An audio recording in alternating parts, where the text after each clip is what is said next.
Well, I call this one a news topic. It's more of an announcement of an announcement. Rockstar has confirmed that early in December, which isn't so far away, we're going to be seeing the reveal trailer for Grand Theft Auto 6.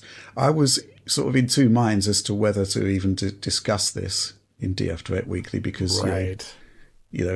what have we got to go on? What value can we add to this particular discussion? However, supporters have got a lot of questions, right? And it's, I guess, one thing that is fun is, the kind of expectation management and wish fulfillment balance that Right. people want. But I just think we should plow on into these questions and see what's what. This one from Ricardo Rackhouse. With the recent announcement of GTA 6, do you think Rockstar will focus more on RT features? Do you think that this time the PC will not be neglected like it is in GTA 5 and will have better RT features? Well, we saw ray traced reflections added to the console versions of GTA 5, right? Yeah, I believe there were shadows as well. Yeah. So it's pretty, it's nice, but sort of minimalistic. It's not like a Alan Wake 2 PC or anything like that. But Alex, what do you think of this? They've experimented with RT features. It would be odd if they weren't in the new game. It would be pretty weird, but if you think about it, like Control on console with Xbox Series X and PS5 launched with ray traced reflections.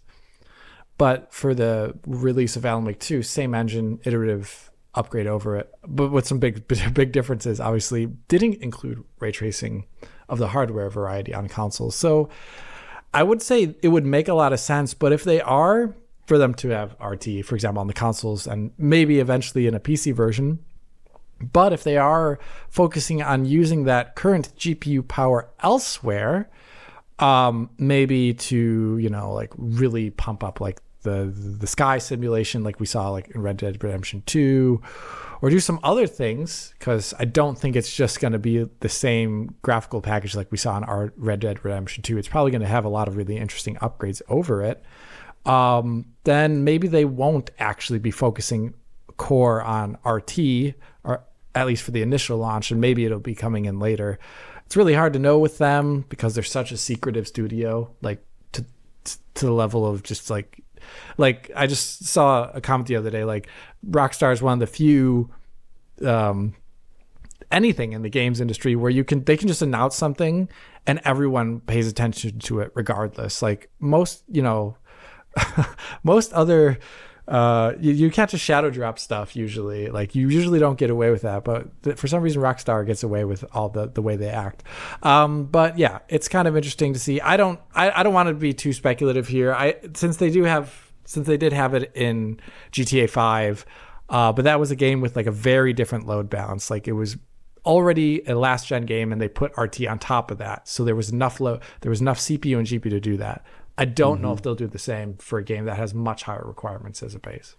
Yeah, fair enough. This question from 1040 STF. Hi, folks. What do you expect on a tech level from GTA 6? Do you think Rockstar has to push some boundaries on tech and/or on gameplay levels?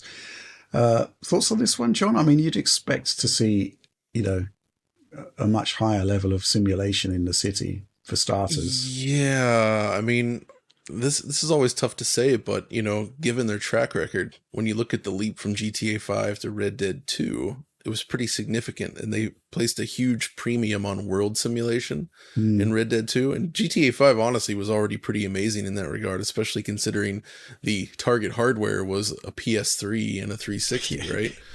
So I do expect that, actually, and I hope for it, actually. I think that's one of the key areas where they could really innovate. Once again, they've always been about that, pushing interesting physics ideas. It's hard to say what specifically they might do in this game until we actually see more from it. But I'm hopeful that we will see some improvements and changes there. I'm also curious to know if they'll. Well, I guess we actually kind of know because of the leak that there's at least multiple characters again, right? Mm-hmm. So I suspect we'll see stuff from that as well. And maybe they'll take the more Spider-Man approach this time and be able to allow instant switching between characters. that could actually conceivably mix up missions as well, because you'd be able to very rapidly switch between the different characters in real time now. I mean, they already did a pretty good job with that in GTA 5, I would say. But on like that's something 360, you know. Yeah, already for super sure. impressive for that. But they could do it almost instantaneously now. And looking at the last question with ray tracing, I kind of expect that we won't see it in the console versions. And I also don't think we'll see a PC version for like a year or two. Yeah. Because it's Rockstar. Mm-hmm. Yeah, I mean, I'm just really hoping to see just a better Fidelity City, right? Better physics, better interactions, and to actually make it worthwhile in terms of the narrative, to actually see those systems put to use. I think part of the appeal of GTA is basically not just the story. It's just the fact that you can just do anything you want at any time and just experiment with those systems. And I'd hope to see the same, but more in the new game. That's the thing. And that's what separates GTA from other games. Like, I traditionally don't enjoy what people refer to as sandbox games, because I don't believe that they actually provide an engaging sandbox experience. For that to work, the game needs to push back against the player's behaviors in interesting ways. And that's where Rockstar has always excelled, right? When you do something in a Rockstar game, you're often treated with an unexpected or impressive even sort of reaction from the game. Mm-hmm. It meets you halfway. And that is so key. And I think that's where they have a lot of room to innovate, especially given their extremely long timetables for development here. And infinite money.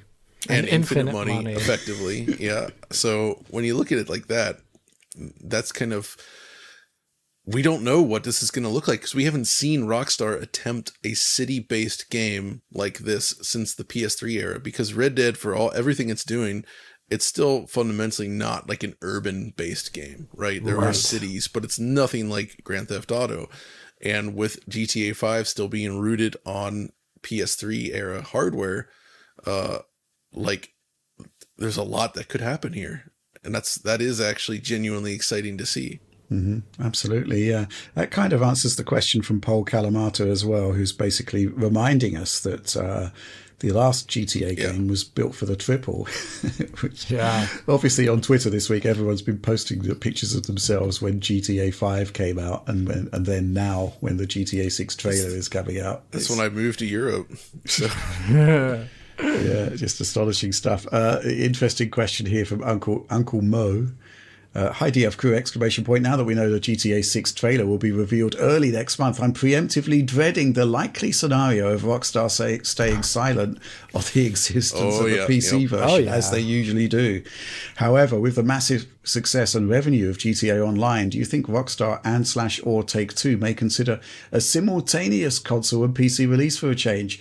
The PC version of GTA 5 was likely in production long before GTA became the money-making machine that it is today. Perhaps this time around they may want to take advantage of the potential shark card sales by offering the game on more platforms early on. Thoughts? Alex, I mean, well, if we're sort of in the glass half full territory, it's going to come like a year later. Might be better. Yeah, that's the glass half full. I'm going to be super cynical. No, I just think that what they could do is, they could take longer with it, just because GTAO has yet to show that it is slowing down. They didn't bring out any of the next gen upgrades there, and they didn't seem to do anything. I mean, the game had like super poor loading for an eternity until a modder kind of shamed them into making it run better. So I don't think they've really shown that they that like at least whatever the bean counting is doing is I think the developers themselves are a completely different thing. But like whatever the publishing arm is saying is very radically different. And I think they would actually probably want to extract as much money for as long as possible to hold people playing different games, because then they assume then when it eventually comes out, maybe they can have them playing two games at once. They could be playing it on PS5 and they go back to the old GTAO on PC with their friends, and they buy the game twice. Maybe they'll buy it 3 times if we put it out for Switch 2. These are all things that are definitely probably going through their minds. So I'm just gonna say just don't expect a PC version, and then be happy if you get one. That's Yep. It's Rockstar. The thing about Rockstar is they're very, I almost say precious with their releases, right? And I actually wonder if there's this sense that they want this console version, which can't be modded, to be the way people experience GTA first. They know the modding community's all over the series, right? And as soon as this arrives on PC, there's going to be mods everywhere.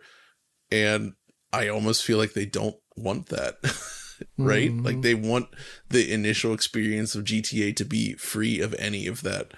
I don't know if that attitude is genuinely accurate, but it sure feels that way, doesn't it? I know it should be like, right? You know what I mean? Like they want you buy this version. Besides, they've actually had so much success with this tiered or like this staggered release schedule, right?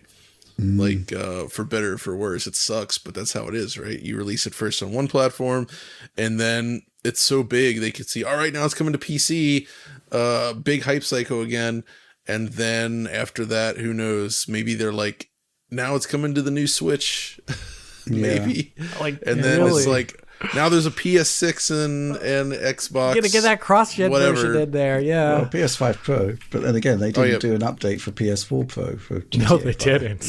No, they did not. Wait, sorry, yeah, that's true. They didn't know.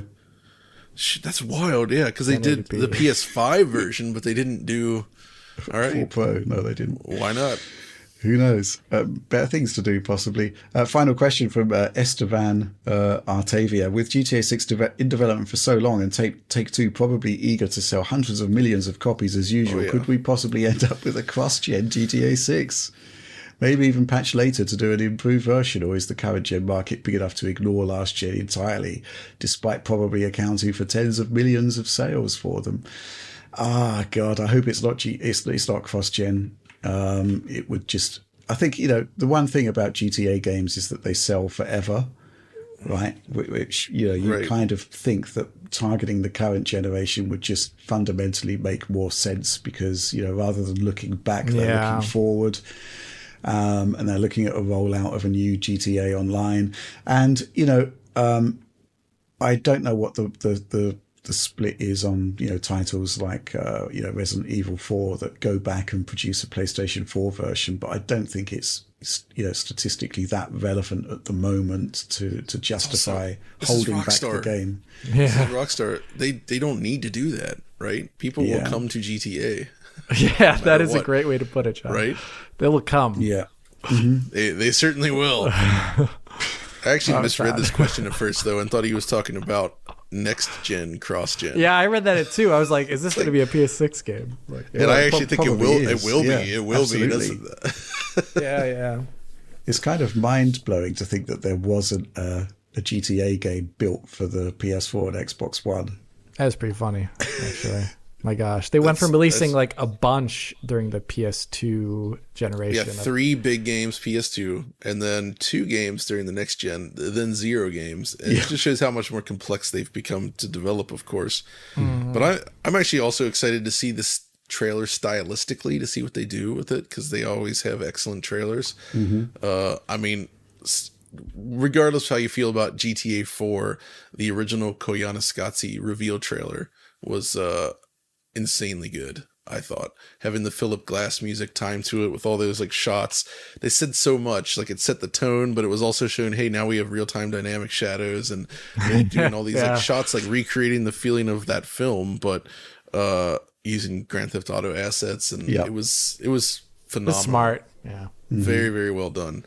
And I'm hoping for the same here. We'll be all over that trailer when we see it, but for now, this has just been an entire exercise in basically not knowing anything that's going on, which is always fun.